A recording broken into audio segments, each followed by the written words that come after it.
Chapter 30. After about a week of this and that, we finally reached the edge of the forest. It was mostly along the trail I originally surveyed from the air, and we didn't waste much time along the way. I was in no hurry, though. I'd been enjoying the sights and wonders along the journey. I never tired in slime form, really, and by definition I never got dirty, per se, so I admittedly had an easier time of it than others. Ellen's cleaning magic or whatever she had helped a lot, though. I tried it out, and my version was more powerful anyway, so I cast it on the rest. The results reportedly made the journey quite a bit more pleasant for them. Building a campfire was a snap, and we had a lot of food along with us. More than anything, though, the wolf wagon in my stomach, complete with long, sofa-like seating and a solid roof, was excellent. There were sofas in the front and back, facing each other, letting two people use them as beds. I didn't need to sleep and thus could keep watch every night, but they were too polite to let me. So two of us took turns keeping watch while two rested inside. Bloomond, a smaller kingdom, population under 1 million. It consisted mainly of little villages, collected into regions ruled by noble lords. The only big settlement to speak of was the capital. It was seriously a super tiny country. Guided by my trio of friends, we proceeded to a rural village. The tranquil sight of it, surrounded by fenced-in fields, greeted us past the forest. Our first mission was to reach the Bloomond office of the Free Guild in the capital. There, I planned to meet up with Fuse and have him write an invitation to see Grand Master Yuki Kagarizaka. No way would they let me just walk up and see the man. I figured I'd need some kind of reference. Fuse had already sent word that he'd be okay with this, so presumably, he'd get that thing written up once I arrived. There was a regular passenger route from this village to the city, serviced by 2 stagecoaches a day. It took less than 3 hours to reach our destination. It was a small kingdom and thankfully one with a pretty decent road infrastructure. Transport didn't seem to be a problem. Soon, we were walking down the bustling streets of Bloomond's capital. It wasn't a large city by any stretch, but the lively hum of merchants shouting deals, guards casually patrolling, and townsfolk going about their day gave it a welcoming atmosphere. I was wearing the clothes Ren had prepared for me, simple but fitting for an adventurer trying not to stand out too much. Seal walked beside me, her long coat flowing gracefully with each step. Her posture was as composed and elegant as ever, the mask hiding her face lending her an air of quiet mystery. We moved in perfect sync, 2 figures blending into the crowd but carrying the subtle presence of seasoned travelers. Ahead, the Free Guild office came into view, an imposing stone building rising 5 stories tall. It was one of the tallest structures in the city, and its solidity conveyed the guild's importance. I'd been looking forward to this moment, getting the invitation from Fuse so I could meet the Grand Master Yuki Kagarizaka. I knew it wouldn't be easy to just walk in without some sort of reference, so this was the first step. I glanced at Seal, who gave a slight nod, as if reassuring me. "Let's get this done," I murmured. Behind us, Guido, Ellen, and Cobble kept a steady pace, their eyes surveying the streets with the cautious confidence of true adventurers. They'd already proven their worth on the trail, and now, as we approached the guild's doors, I could feel the anticipation building not just in me, but in all of us. Behind us followed Ellen, Cobble, and Guido, all dressed plainly but ready for whatever lay ahead. As we pushed open the guild doors, the lively chatter of adventurers and guild staff filled the air. Immediately, heads turned, whispers spread like wildfire. "Wow, are those two seriously just walking in here? Those women, they're stunning." The room seemed to pulse with a sudden energy as eyes roamed over as 2 striking figures, calm and confident in their steps. A group of seasoned adventurers paused their conversation, jaws dropping slightly. "That must be the first time this place has seen 2 beauties walk in together like that," a gruff warrior muttered to his companion, his eyes still fixed on us. Nearby, a younger mage nudged his friend. "You think they're really new? They don't look like typical rookies." Ciel's silent elegance and the mask only added to the intrigue, while I kept my composure and glanced at my companions. The murmurs around us softened as they spotted Ellen, Cobble, and Guido standing just behind me. Adventurers who'd worked with them before gave quick nods or smiles, whispering low praises about their skills. The trio took me to the general affairs counter. Cobble gestured confidently. "Registration's right over there, boss." Ellen added cheerfully, "Ooh, I'm sure they'll put you in the adventurer ranks in no time flat, Rimuru." Guido grinned, "I don't even think they'd make you take the test, for that matter." It was just before evening by the time we got in line.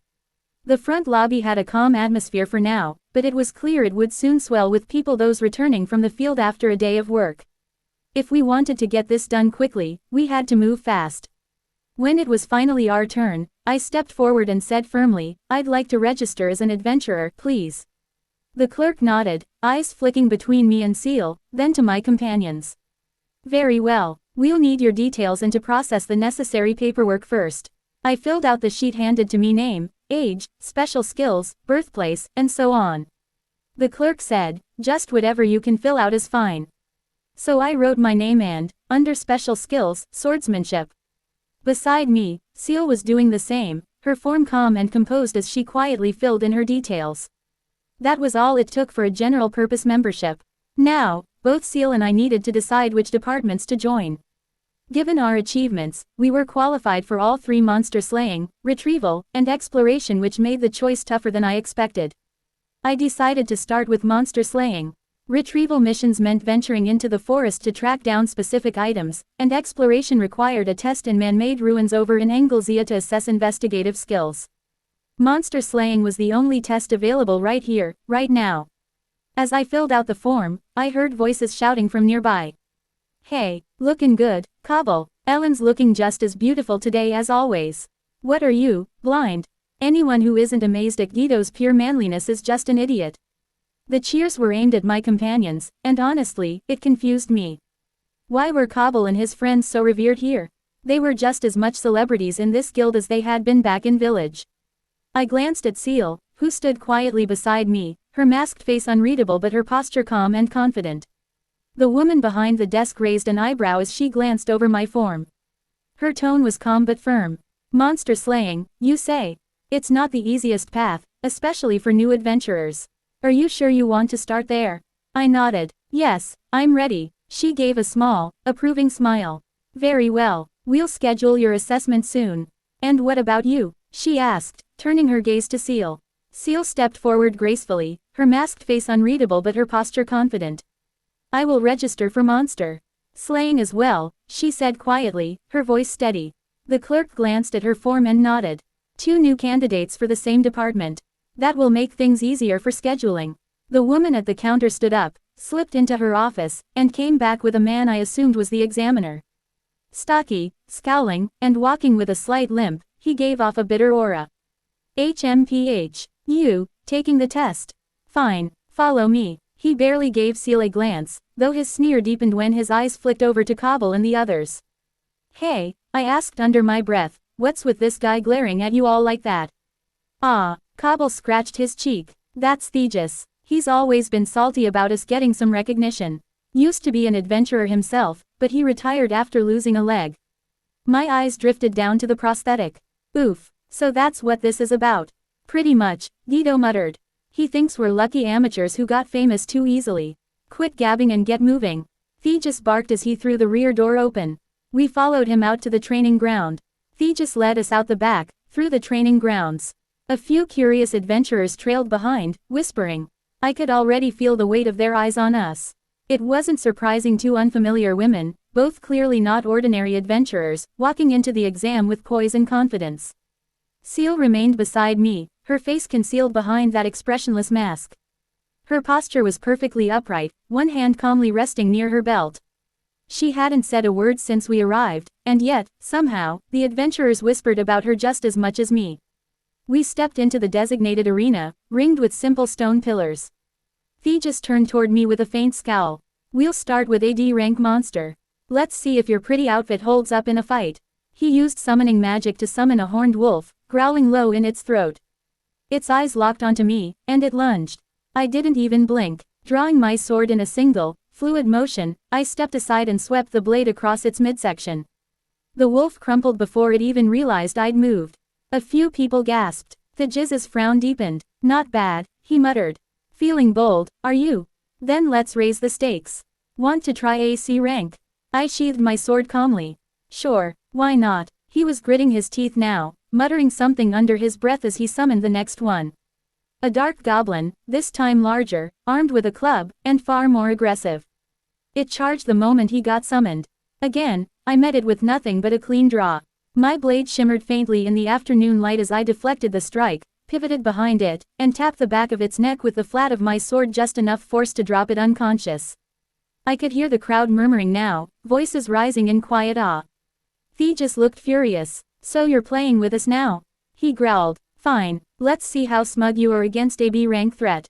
The magic circle flared violently. From it rose a twisted, shrieking silhouette, lean, black-skinned, with glowing red eyes and clawed fingers dripping with smoke. A lesser demon. The pressure in the air changed instantly, even the watching adventurers fell silent. Seal shifted slightly beside me, but I raised a hand to stop her. "I'll handle it." The demon didn't wait. It lunged the moment its form solidified, claws flashing like obsidian blades. I moved with practiced ease, blade drawn in a heartbeat, deflecting the first strike and countering with a precise slash. The blade didn't cut. The creature hissed, unfazed. "TCH. It didn't work," I muttered, stepping back. I adjusted my grip. Magic resistant, or rather, physically resistant. Then fine. Just a little boost. I exhaled, stilling my body. A faint shimmer ran along the blade.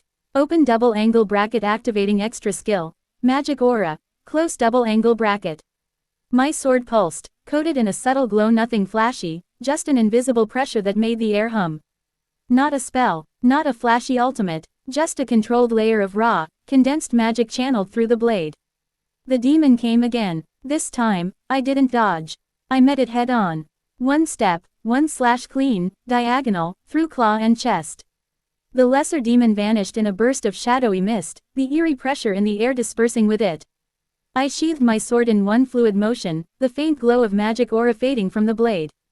Silence fell for a moment. Then, "Wow, that was so cool," someone shouted, breaking the tension like shattered glass. "Whoa, whoa, whoa, whoa, whoa. That woman isn't just beautiful but damn strong too. Are you kidding me? She ripped a lesser demon apart all by herself. Hey, would you go on a date with me? Ignore that idiot. Let's party it up later tonight, okay?" The training grounds erupted into an uproar. Adventurers came pouring to the edges of the arena, practically falling over each other to get a better look. I tilted my head slightly, keeping my expression polite.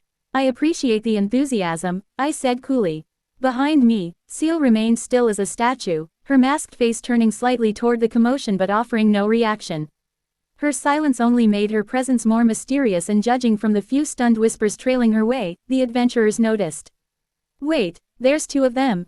Same hair, is she her sister?" "No way, twins, but the other one feels scary." I pretended not to hear that last part. Cobble, Ellen, and Guido came hurrying over. Ellen wore a proud grin, while Guido gave me a thumbs up and Cobble just laughed. "Told you they wouldn't know what hit 'em." "Well, that was refreshing," I said, turning to Theegis.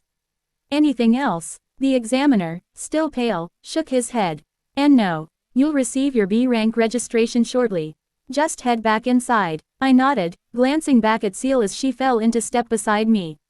The sudden shout from Fuse quickly hushed the crowd. His stern voice cut through the chatter like a blade. "Enough of this, all of you." All eyes turned toward him as he strode up to where I stood, flanked by Seal and my companions. His gaze swept me from head to toe with a mixture of relief and shock. "Sir Rimuru, you are all right, I take it. If something happened to you, it would portend terrible things for us all." I met his gaze steadily, offering a slight nod. He seemed to hesitate for a moment, clearly taken aback by my appearance. I was no longer the form anyone here had expected, a beautiful young woman in finely tailored adventurer's clothes, carrying myself with calm confidence. "What happened to your appearance?" Fuse asked, voice low and cautious. I glanced sideways at Seal, who stood perfectly still beside me, her mask hiding all emotion. Then I turned back to Fuse. "It's complicated. I'd rather explain in private." Fuse's expression flickered between curiosity and concern, but he nodded and motioned for us to follow. We moved swiftly through the guild hall, past curious glances and murmurs, to Fuse's office. The door closed behind us with a definitive click. Fuse took a deep breath and finally spoke, eyes never leaving me. "Speak freely." I settled into my chair, folding one leg over the other. "It's because of Shizu." His eyebrows rose. "Shizu, yes. After her death, her soul merged with mine." I watched his reaction carefully. "Because of that, my body changed. I took on a new form, her form, to be precise. That's why I look like this now." Fuse blinked, absorbing the information. "You mean you are now a woman?" I nodded. "Yes. He was silent for a moment, then a slow smile crept over his face. Lady Rimuru. He bowed his head slightly. I apologize for my previous bluntness. I did not expect this development.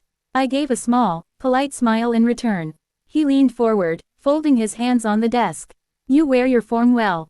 And your skill with the sword, as I witnessed earlier, is extraordinary. Thanks to training under Hakuro, I replied. I do not rely only on magic or skills in battle anymore. Fuse gave a soft chuckle. Then I suppose I must adjust how I address and treat you from now on. He stood and extended a hand. Lady Rimuru, it is an honor. I stood, taking his hand firmly. Thank you, Fuse. Seal, quiet as ever, gave a slight nod in acknowledgement, remaining composed behind her mask. Fuse glanced at her briefly before returning his focus to me. If you have more to share, I'm listening. I summarized what I had told the trio of adventurers earlier about the soul merging, the form change, and why I had chosen to appear this way in Bloomond. He absorbed everything with a serious expression, then nodded. Very well, I will inform the Guild Council discreetly. Your situation requires careful handling, but your presence here could bring great advantage. I inclined my head. That's why I'm here. Fuse leaned back in his chair with a sigh, rubbing his temple. But honestly, Lady Rimuru, there was no need for you to take that exam.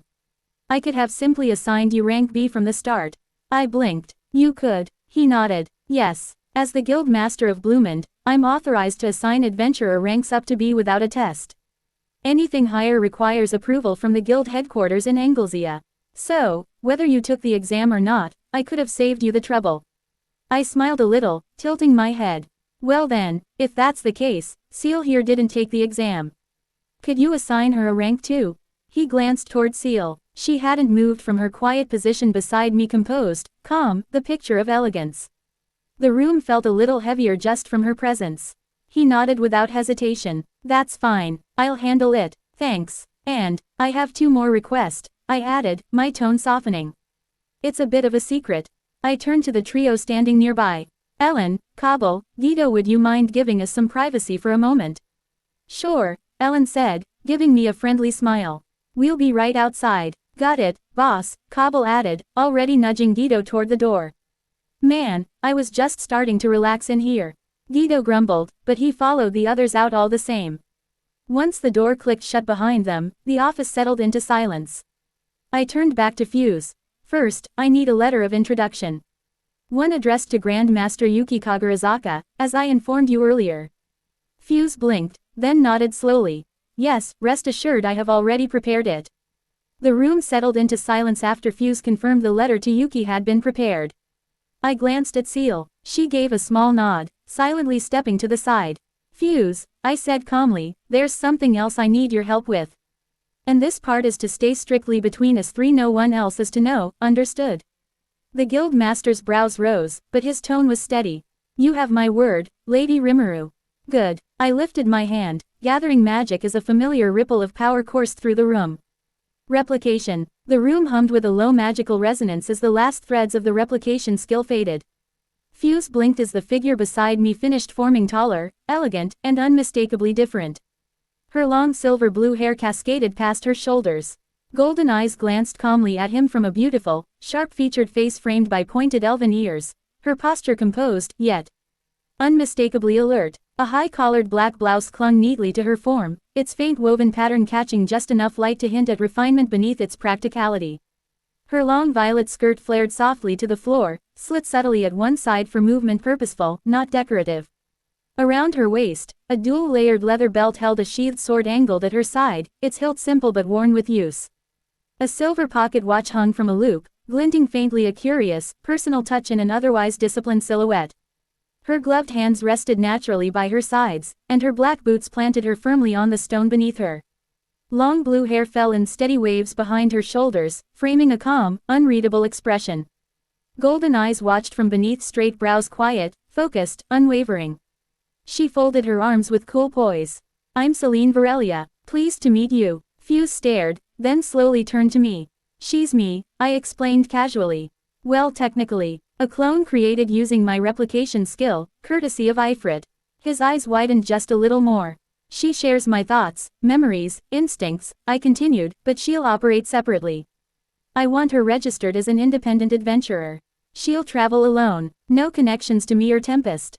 Just a wandering elf. Seal, standing silently to the side, added smoothly, only the three of us will know her true identity. Fuse recovered quickly. So, a spy, then. That's the story, I said with a small smile. It'll make sense on paper. Another pair of eyes and ears in the wild. But that wasn't the real reason. The truth was, I couldn't be everywhere. Between duties as a leader and my desire to see the world as Shizu once did, I knew something had to give. So Celine would go in my place. Not for war, not for reconnaissance, but to live the adventurer's life free and aimless during the day, taking on quests, blending into cities and inns. And every night, she'd transfer her memories to me. Her experiences would be mine. It was a strange compromise, but it meant I could do both. Live and lead, just not at the same time. Will that arrangement be a problem? I asked. Fuse exhaled and gave a slight shake of his head. It's unusual, but not impossible. I'll register Celine Varelia as a B-rank adventurer. No links to Tempest. Your secret is safe. Celine gave a respectful nod. Thank you. And what about the main you? He asked, glancing at me again. I'm also traveling as myself, I said. But that's another mission entirely. Celine is solo. Fuse smiled faintly. In that case, I'll prepare 2 sets of documentation. One for Lady Rimuru of Tempest B rank, traveling incognito. One for Celine Varelia wandering elf adventurer, also B rank. No one else will know. Perfect, I replied, returning the smile. The plan was in motion. And with Celine by my side, or rather, out in the world, I could finally live up to what Shizu had left behind. Not just as a guardian to her wish, but as a person still discovering what it meant to truly live. After receiving her guild ID card, Celine, my other self, turned it over in her gloved fingers once before tucking it into a hidden pouch at her hip. Her journey would begin with a trip westward, first to the Adventurers Guild headquarters in Anglesea. That was where the real tests for A rank and beyond were handled. She'd need that higher rank to move freely and earn the trust required for deeper investigations. After that, she'd drift west, toward the western nations, under the guise of a solo adventurer. A few quests, a few towns, a few tavern rumors, just enough to blend in. The truth, of course, was a little different. Celine adjusted the collar of her traveling cloak, brushing a strand of her silver blue hair from her cheek. She looked just like me, but with a more ethereal charm, a beautiful elf traveler, mysterious and radiant.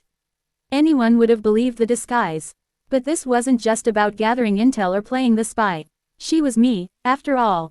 So we both knew the real reason. I'll send you everything I experience, Celine said, her tone light, almost playful. You can sit on your throne all day and still know what grilled boar skewers in small village taste like. Seal, standing at my side, folded her arms and let out the softest breath of amusement. You're using a national intelligence operation to live out your wanderlust. Celine smirked. It's efficient. I nodded. It's part of the job. Fuse, standing beside his desk, didn't say anything at first. He just looked between the two of us, between Rimuru and Celine, and gave a soft exhale, rubbing his temple. You're really something, you know that. Better than being nothing, Celine quipped. Then she turned to me, her creator, her twin, herself. Don't worry, I'll be careful, and I won't use any skills unless I have to. You'd better not, I muttered. You start throwing flashy spells around, we'll have a war before the month's out. She winked. I'll keep it subtle, a pretty elf with a sword and some grit. Nothing more. I nodded, and for a moment, I could feel the strange clarity of it all. She wasn't just a clone. She was me, splintered off, yet whole in her own right. Her adventure was my own.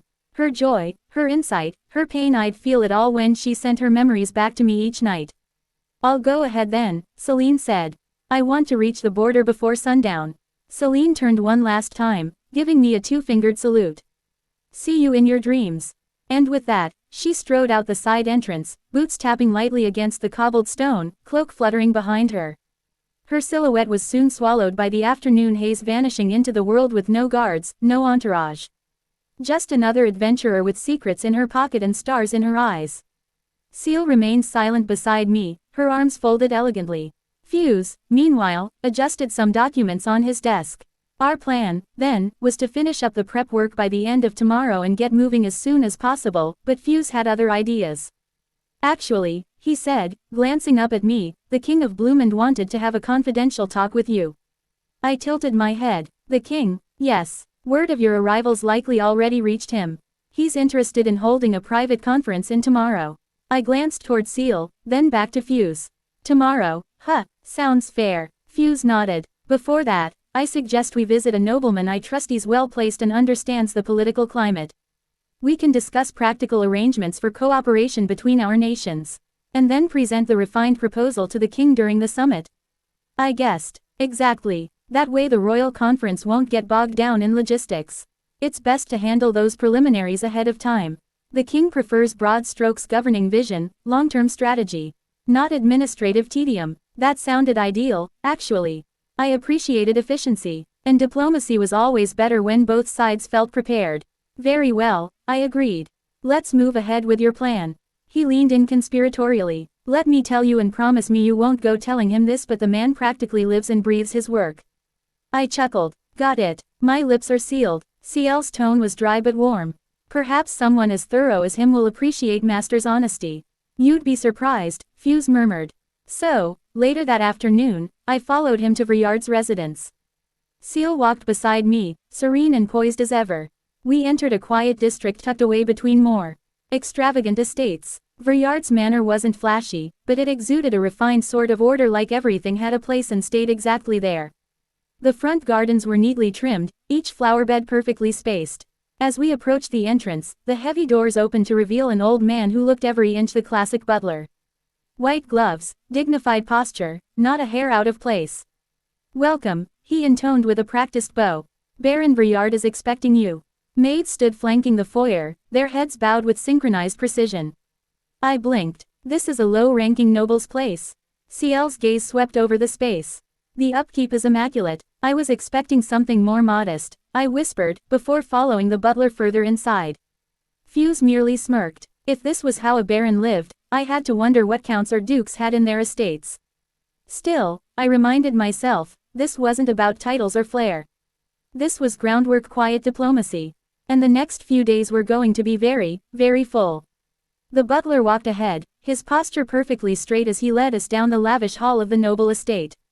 Rich tapestries lined the walls, and polished marble gleamed beneath our feet. I kept pace easily, with Ciel quietly at my side, composed as ever, her masked gaze surveying everything. Eventually, we stopped before an ornately carved door. The butler gave it a sharp, practiced knock. "Come in," said a voice from the other side. I shot Ciel a glance. She gave the tiniest nod, and we stepped in together. The room was refined wood-paneled walls, tall windows, a tasteful chandelier. A man stood waiting for us. Sharp features, narrow, observant eyes, dressed in noble but modest attire. Fuse had described him as an influential yet pragmatic figure in Blumen's political circles. "Thank you so much for coming," he said, stepping forward to greet us before I could even open my mouth. "I am the Baron of Vriard, one of the ministers of the Kingdom of Blumen." "Many thanks to you as well," I replied, returning the gesture politely. "My name is Rimuru Tempest, as I'm sure you've heard. And while I currently look like this," I gave a slight, sheepish shrug, "I assure you, I'm still technically a slime." That got the faintest twitch at the corners of his lips. "I see. No need to worry, we're a forward-thinking kingdom. And there's no need to burden ourselves with excessive formalities. Please, speak as comfortably as you wish." A relief. I wasn't in the mood for a full lesson in noble etiquette today. We shook hands, his grip firm but cautious. I didn't blame him, monsters weren't usually the type nobles invited in for tea. He motioned for us to sit, and we took our seats across from him. Ciel remained standing slightly behind me, perfectly poised and silent like a high-born knight's bodyguard. The Baron's expression remained professional. "I understand you'll be meeting with His Majesty tomorrow," he began. "Before then, it's my duty to help lay the groundwork. Specifically, to help both sides identify the matters worth discussing, what our kingdom hopes to gain from our relationship with Tempest, and what your expectations are in return." I nodded. Fuse said something similar. "I agree, it's better this way, walking in blind would just waste everyone's time." He gave a thoughtful nod. "Indeed. And while I admit the presence of a nation founded and ruled by a monster is unprecedented, the opportunity is too important to ignore." His gaze lingered on me for a moment longer, then flicked briefly to Ciel. She didn't respond or shift, simply standing tall in her dark ensemble, mask reflecting the soft chandelier light. We were already off to a smooth start. "We have only so much time. Let's begin." Fuse, my fellow witness, straightened up beside me. I mirrored his posture, folding my hands atop the table as the candlelight flickered softly between us. The Baron's expression turned serious once more. From there, the negotiations truly began. It wasn't overly formal, we weren't drafting treaties, just laying the groundwork. We discussed security protocols, trade channels, and potential points of concern between our nations. Vryard asked precise questions, and I answered each in kind, occasionally glancing toward Seal. She remained silent and still, only offering a subtle nod when something was especially important or politically delicate. After an hour, we paused for tea. Then came the real heart of it all. A joint security agreement between Tempest and Bloomond, Vryard summarized. In the interest of preventing threats along our shared borders and sharing intelligence. I nodded. In exchange, we request mutual travel rights, our people and yours, able to move freely and without suspicion. No excessive inspection, no special permits required.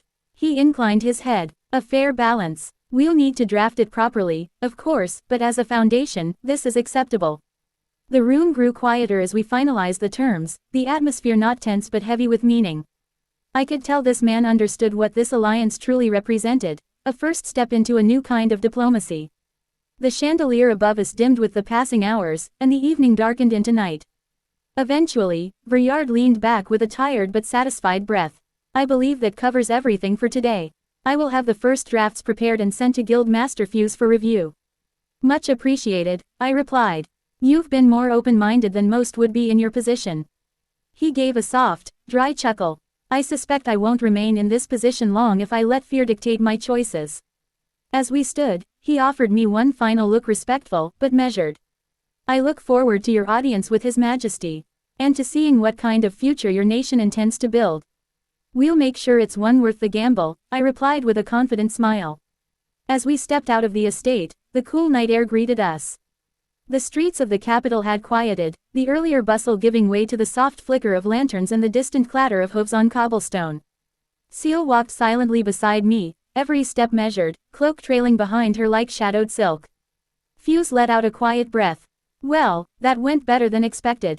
I'll take that as a compliment, I said with a small smile. Then, softly, Seal spoke beside me. Next is the meeting with the king, in a few days' time. Once that is concluded, we'll make preparations to depart for Ingrasia. I gave her a nod. Right, back-to-back diplomacy. Hopefully the king's not the stiff ceremonial type. Fuse chuckled dryly. His Majesty is direct, stern, but fair. Just, try not to startle him too much, Lady Rimuru. I raised an eyebrow. No promises. That earned a subtle glance from Seal, the corners of her eyes glinting with dry amusement behind the mask. Another chapter wrapped up. And the next was already waiting. To be continued.